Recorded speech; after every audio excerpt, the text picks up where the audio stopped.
Шымкент қаласы номер 79-шы мектептен 4-ші класс сынып оқушысы Тәжбек Айдын Жандосқызы.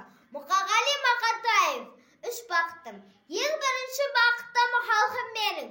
Соған берем ойымның алтын кегін. Ол бар болса мен бармын, қор болмаймын, қымбатырақ алтыннан нарқым менің. Ал екінші бақытым тілім менің. Ташрифті тіліммен тілім дедім. Кейде дүниеден түңілсем де, қасиетті тіліммен түңілмедім. Бақытым бар үшінші отан деген. Құдай кім десе отан дерем. Оты сөнген жалғанда жан барсың ба, ойланбай-ақ келді отал менен. Түтін түтет, өз өмір көгере бер. Немерелер көбесін сөберелер. Жадына ұста жақсылық күтпегейсін, от емес оқ сұрасан менен егер. 3 бірдей бақытым бар алақанда, менің мұндай бақыттан жаратар ма? 3 күн нұрын төгеді аспаннан, Атырау, Алтай,